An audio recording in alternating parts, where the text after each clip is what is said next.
मित्र हो नमस्कार. लोकराच्या अध्यासन कराडतर्फे आयोजित वाचन जागर उपक्रमात आपणा साऱ्यांचं मनपूर्वक स्वागत. ज्येष्ठ साहित्यिक शंकर पाटील लिखित टारफला या विख्यात कादंबरीचं क्रमशः वाचन, वाचक स्वर ॲडव्होकेट संभाजीराव मोहिते कराड. या वाचन जागर उपक्रमासाठी पाठबळ आणि प्रोत्साहन अर्थकारणातील अग्रेसर the Karad urban cooperative bank Karad आणि शिक्षणातील अग्रेसर अर्थातच भारती विद्यापीठ पुणे. टारफला भाग क्रमांक 41. शंका येणारच हो. तो अग्नी शिरलाय ना हो तुमच्या वाड्यात, तेव्हा मनाला काहीतरी चाटून जातं आहे. तुमच्यावर माझा विश्वास आहे, त्याच्यावर पाहिजे का नको? विचारलं बरं केलं. पुन्हा असं मनात आणू नका. खावा, केळं खावा. आता निर्मळ झालं म्हणण्याचं मन. तोंडात घास घोळवत दादा म्हणाले, मी काय मनात आणलं असतं तर मी आलो असतो का तुमच्या वस्तीवर? मी बी धाडस करून विचारलं असतं का तुम्हाला? झालं. मनातला शक गेला. आता जीव बिनघोरी झाला हो माझा. तुमचं काय त्यांच्यात अंग नाही एवढंच आम्हाला पाहिजे होतं.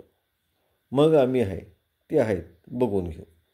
हे बघा किरुणाना, माझी एवढीच इच्छा आहे की ती पोरं आता सुटून येतील. त्यांचा 10-15चा पुट्टा आहे. आपण सर आता एक होऊन त्यांना तोंड द्यायला पाहिजे.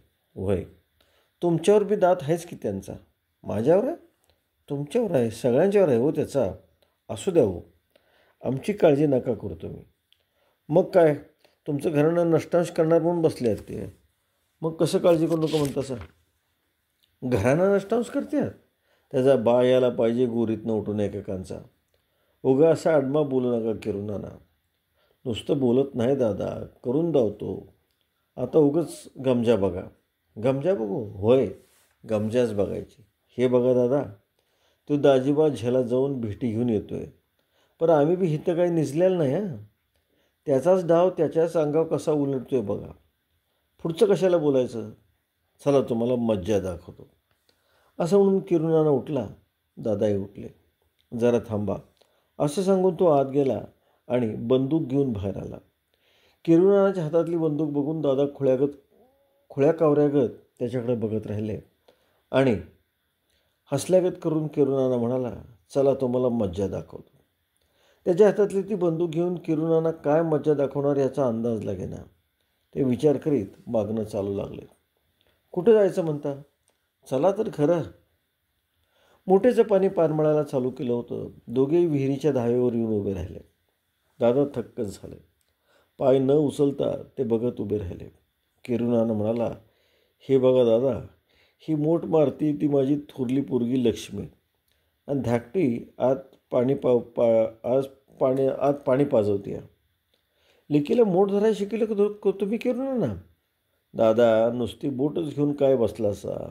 लेक आणि ल्योक असा फरक मी केलेला नाही. जे गड्याच्या हातनं व्हायचं नाही ते माझ्या लेकीच्या हातनं होते. दोघी बी तशाच हां. ही झाशीची राणी आहे आणि धाकटी तारामती आहे. गादीवर बसवली तर राज चालवतील राज.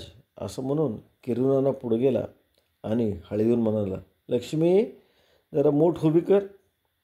मोठ उभी करून लक्ष्मी उभी राहिली आणि आपली हातातली बंदूक तिच्या हातात देत किरुणाना म्हणाला, मी हाय मोठ्यावर, तू जरा बंदूक चालवून दाव बघू पाटलास नाही. लक्ष्मीने बंदूक खांद्याला धरली आणि नेम धरल्यावर करून धाडकंदीनं बाहेर काढला. मोठीचे बैल मागे उडत किरुणाना हसून म्हणाला, बघितलं सगळं दादा, इकडं कोणीकडं बघता, गोळी कुठे गेली ते बघा. ती बघा, तिथं खून आहे. तिळभर नियम चुकायचा नाही हा. किरुणानं तिच्या हातातली बंदूक आपल्या हातात घेतली आणि मूठ तिच्या स्वाधी करून पुन्हा दादाजवळ येत म्हणाले, गेले 3 महिने सराव चालू आहे. बिनलग्नाच्या पोरी घरात बसवल्यात ते काय उगीच नाही. बापाची ईर्ष्या लेकीत उतरलेली आहे. या 2 लेकी आणि 2 पोरं अशी मिळून 4 आहेत मला. किती खून पाडणार आहेत ती? तोंड मिटून बघत राहिलेले दादा किरुणानांचं हे बोलणं ऐकून म्हणाले, हे बरं शिक्षण दिलं लेकीसने. अहो त्या बी जीवावर उदार झाल्या. आम्ही मेलो तर त्याचा सूड उगवायला माझ्या लेकी समर्थ आहेत. लेकी लाठी खेळत्यात, बंदूक चालवत्यात, 10 गडी वस्तीवालं तर त्यासनी थोपवून धरतील थोपवून. असं म्हणून किरुणानानं पाटलांच्या तोंडाकडे बघितलं आणि वरमी गाव घातल्यागत तो बोलला, एवढं 1.5-1.5 वर्ष आम्ही तुरुंगात अडकलो म्हणून आमचं काय मागं नडलं म्हणतासा? ह्या दोन्ही लेकीने पुढं होऊन येऊ मळा चालविला. आता हिरवागार दिसतो हे पानमळा ह्यांच्या जीवावर जतन झाला आहे बघत दादा. सगळी इतर रानात रात्रंदिवस खपत होती म्हणून हे पानमळा जगला वाचला. कोणाची पावर आहे अशी? दादा नुसतं बघत राहिले. त्यांच्या तोंडातनं शब्द बाहेर येणं झाला आणि वर आबाळाकडे तोंड करून ते म्हणाले, दिवसभराच वर आला. बरं जातो किरुणाला. बरं मग या.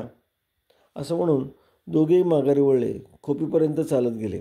दादा घोड्यावर बसले आणि पुन्हा एकदा किरुणांना म्हणाला, आलासा बरं झालं. आमच्या मनातलं बी शक गेला. मनात काय राहू नये म्हणून मुद्दाम चालतो. ते बरं केलं सर. दादानी घोड्याला टाच मारली आणि किरुणांना मागणं म्हणाला, बरं जावा. आमची काळजी करू नका. तुम्हीच जरा सावध राहावा म्हणजे झालं. घोडा भरधाव सुटला.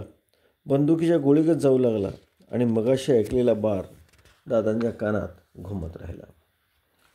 ढेलजेतला दिवा ढणढण करीत होता आणि दाजीबाची वाट बघत दादा बैठकीच्या खोलीत तक्क्याला पाठ लावून बसले होते.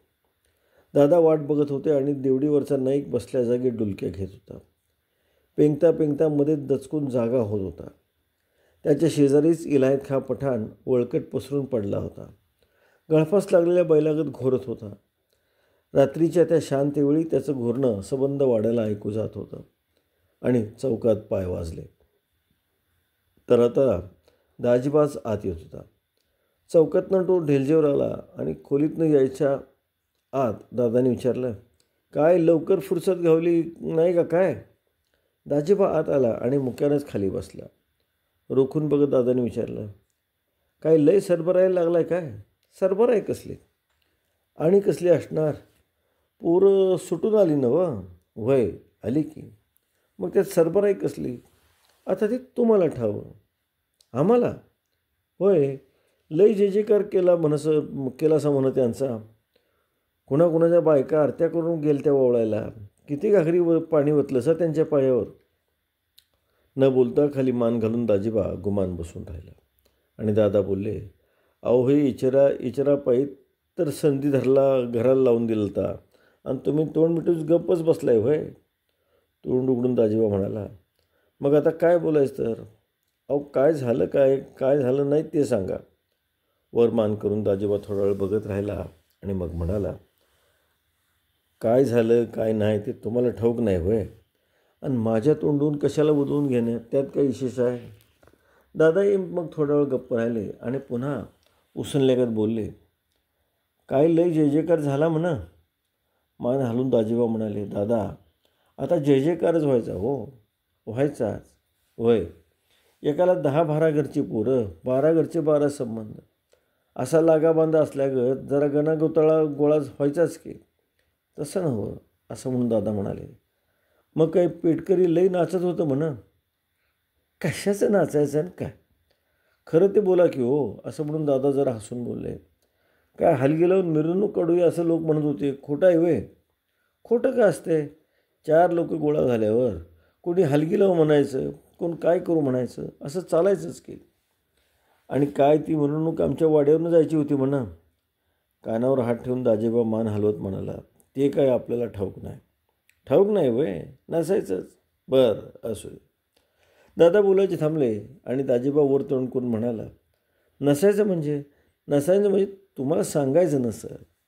त्यात एवढं चोरून ठेवण्याचं काय कारण? बरं राहू द्या, हे विषयच सोडा. आणि काही खबरबात? कशाची आली आहे खबरबात?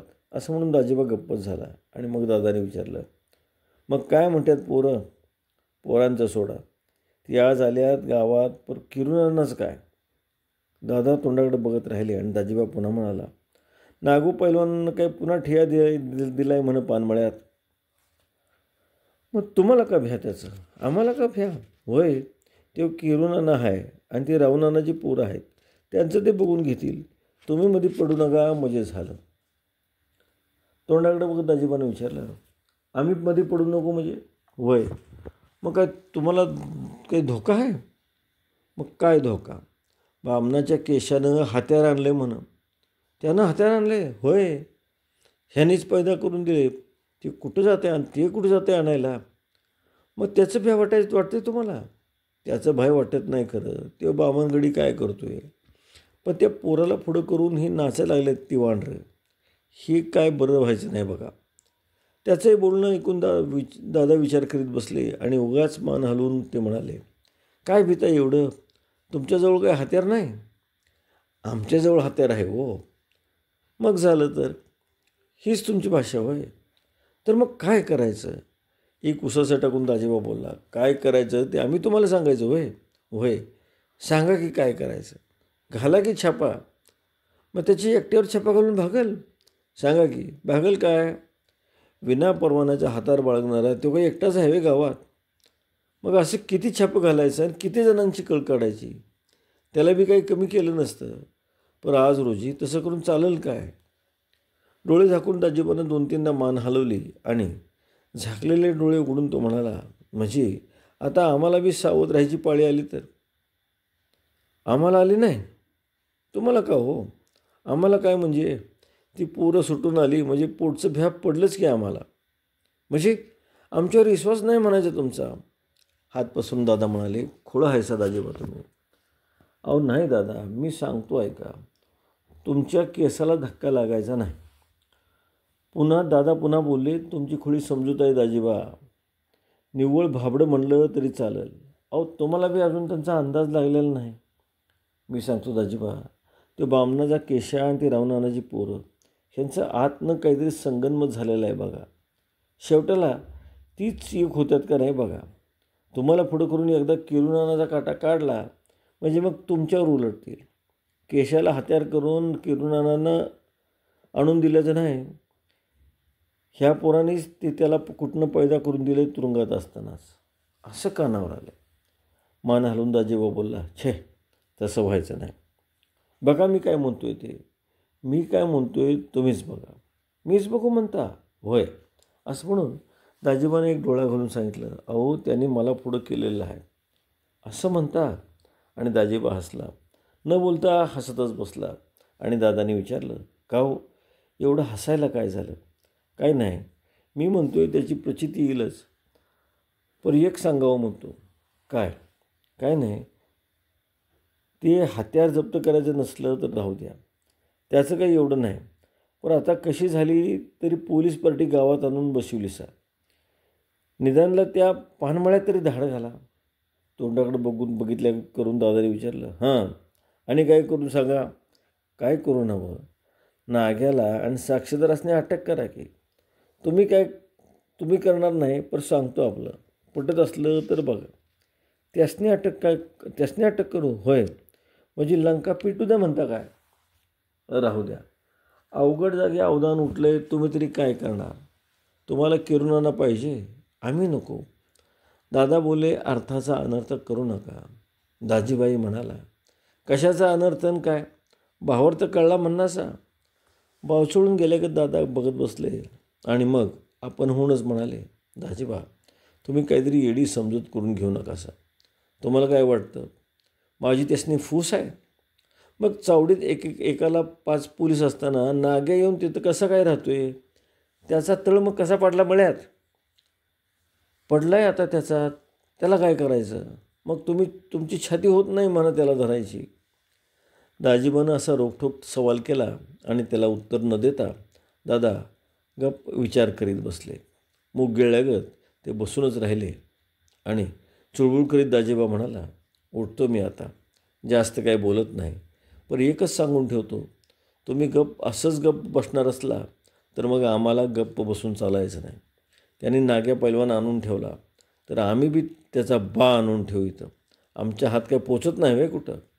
आम्ही बी मस्त त्यासने पुरून उरलो. जातो मी. मित्रांनो, कथानकामध्ये जेव्हा ग्रामीण भागामध्ये वैर टोकाला जात असे तर लोकांची मानसिकता काय बदलत असे याचं एक मसलेवेग दाखला शंकर पाटलांनी दिला आहे. आज आपण थांबतो आहोत. नमस्कार.